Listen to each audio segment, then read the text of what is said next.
Boa tarde. Vamos iniciar nossa última live de empreendedorismo e gestão de carreira. Aqueles avisos de sempre, né?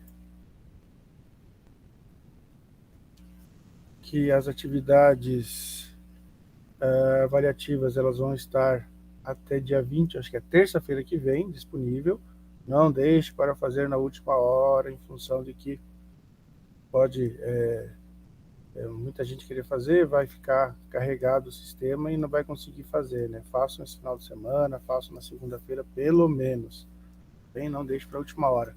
O fórum de debate também vai ficar aberto até dia 20. Lembrando que o fórum de debate é uma nota extra em cima da avaliação global, tá?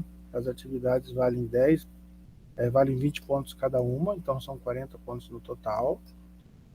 Enquanto que a avaliação global vale 60%, ela vai ser de forma online, do dia 19, né? Então segunda-feira que vem até sexta-feira que vem, façam essas avaliação global e as atividades.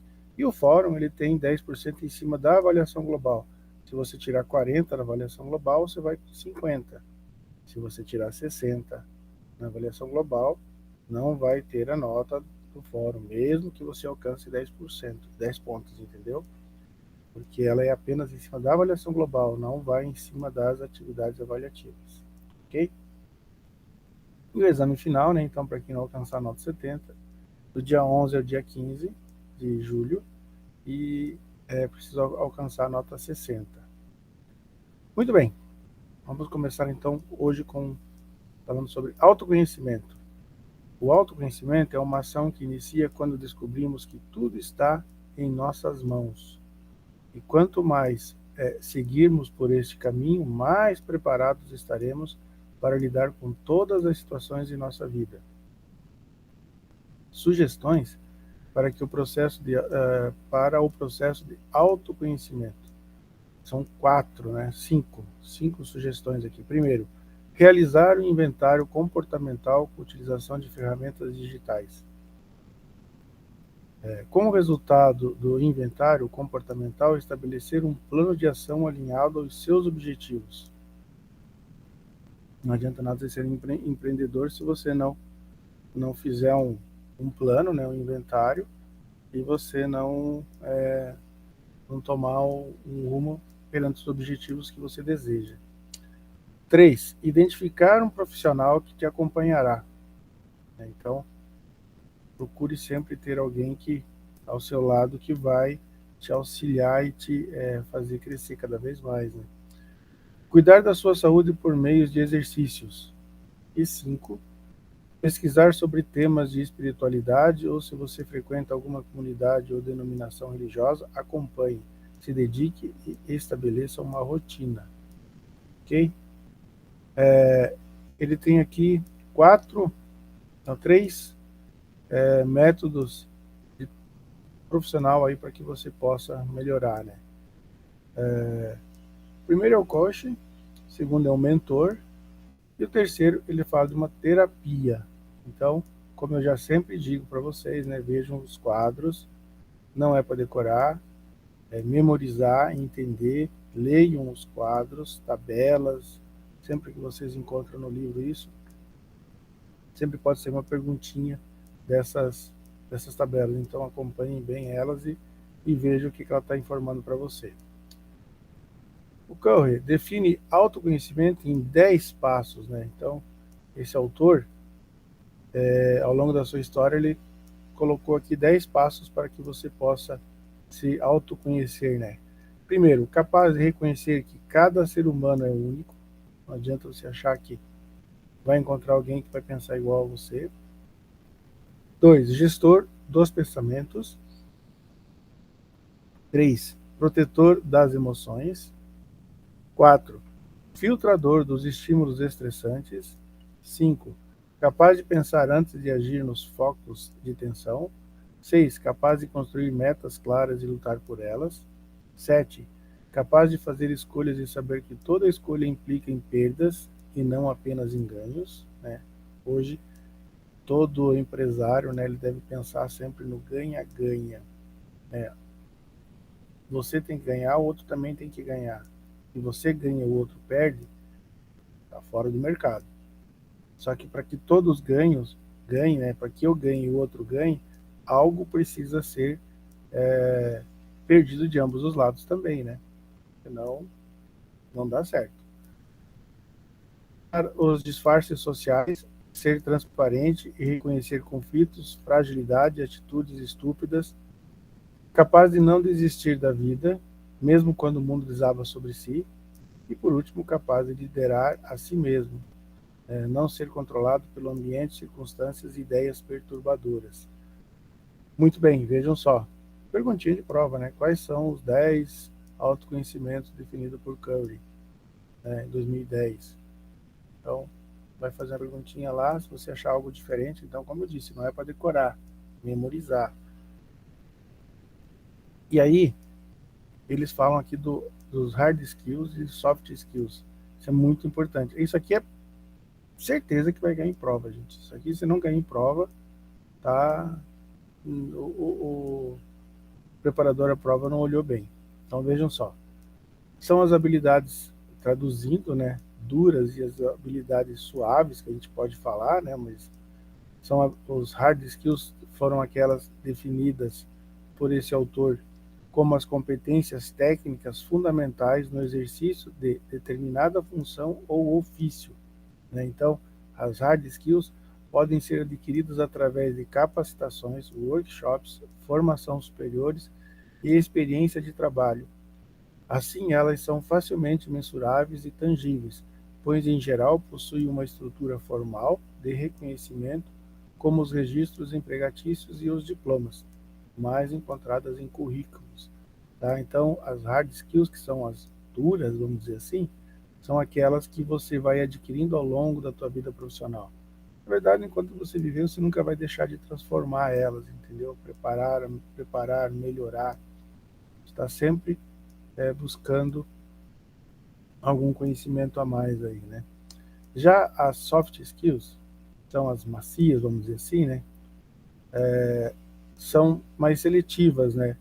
É comum que se apliquem testes comportamentais, psicológicos, entre outros. O objetivo desses é buscar compreender quais aptidões transversais são mais envolvidas em determinado candidato. Essas são as habilidades interligadas ao comportamento e se referem à capacidade de se relacionar com o outro, de gerenciar problemas, administrar emoções, buscar meios para atingir metas e objetivos, trabalhar em equipes e tomar decisões de forma responsável.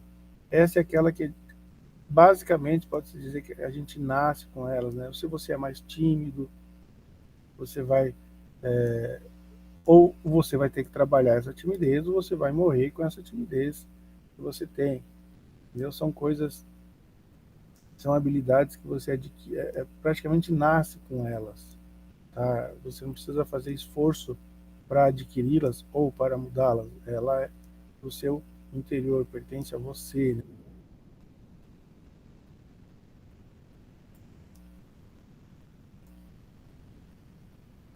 Então, as hard skills listadas no currículo, mensuráveis por diplomas e certificados, e aptidões técnicas, enquanto que as soft skills são listadas, não são listadas em currículos, né? Aptidões em relações comportamental, tem muito a ver com o teu comportamento, com o teu jeito de ser, mensurável por nível mental, emocional e social.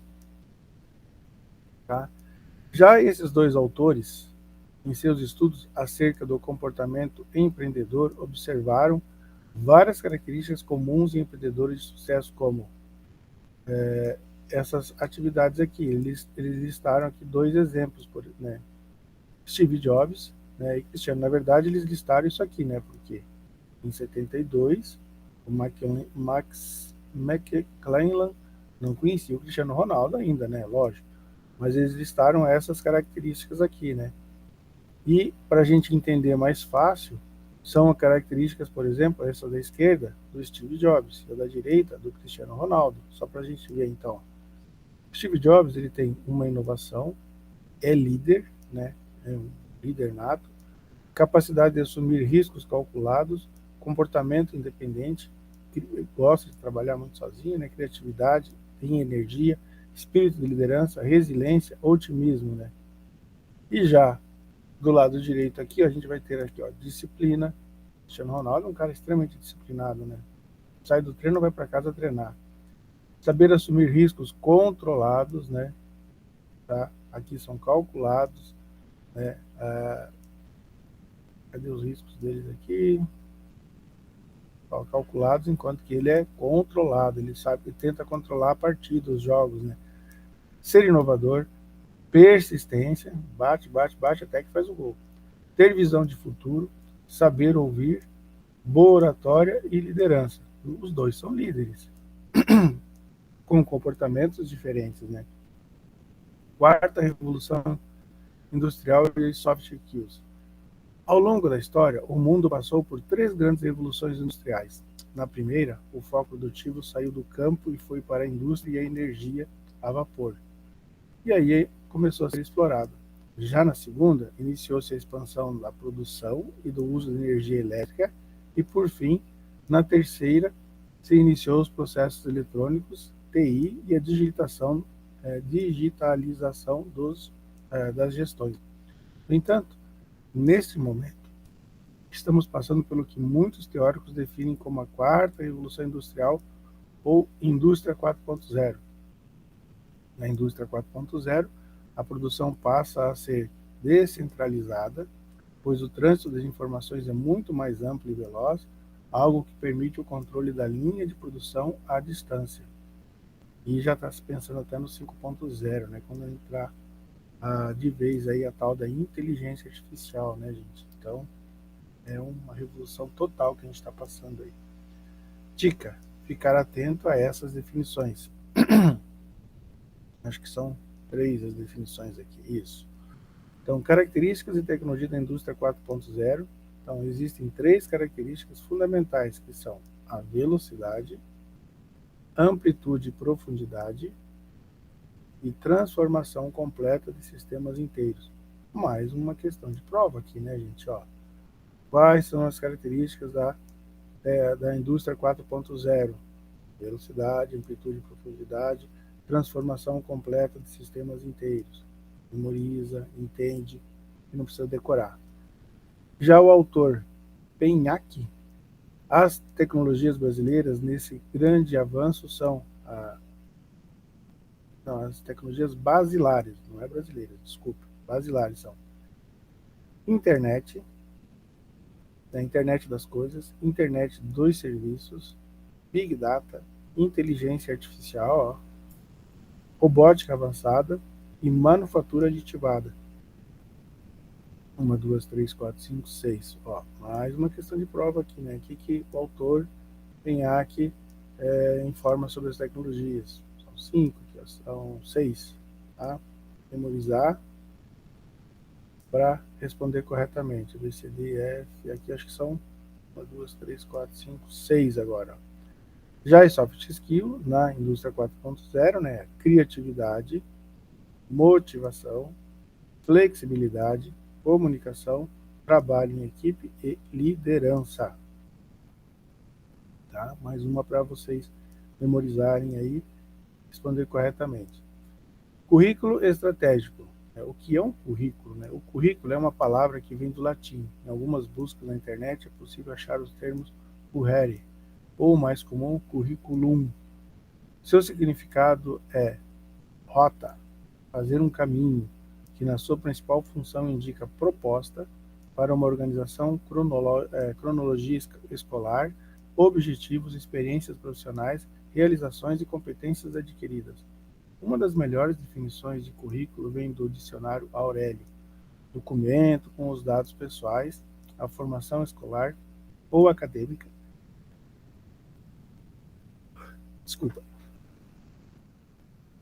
a experiência profissional ou trabalhos prestados por quem pretende se candidatar a um emprego, cargo e etc. Como ter um bom currículo? Já que conhecemos o que é currículo, agora seguiremos passos importantes para tê-lo de forma estratégica.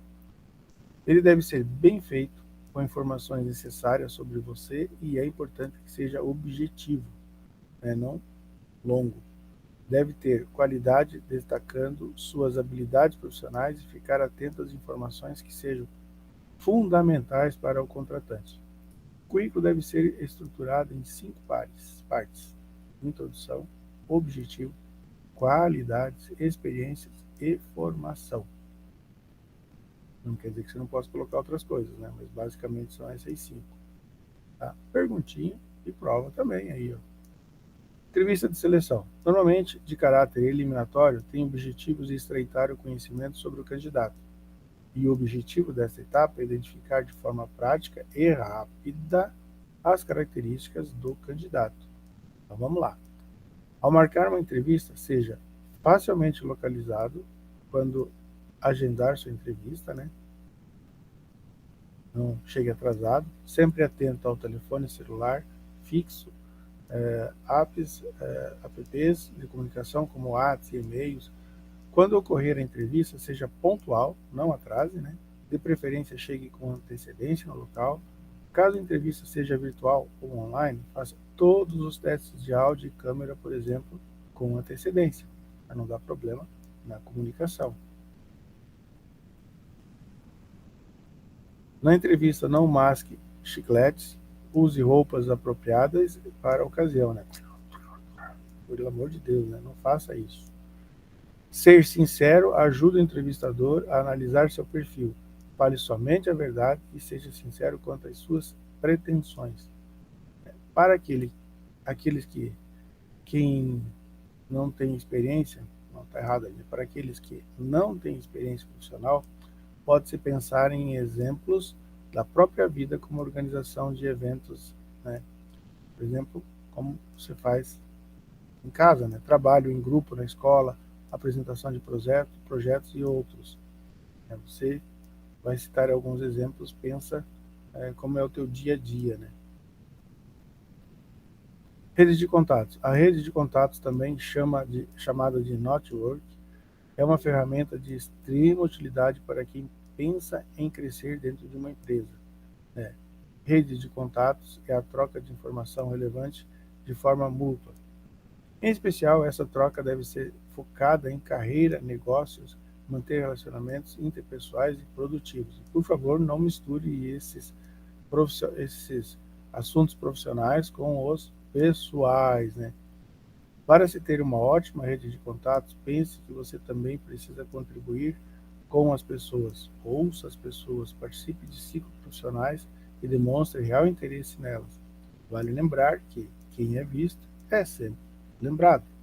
Se aproxime das pessoas sem medo, se apresente, fale sobre você e crie interação. E principalmente, cuidado com o que você posta na internet.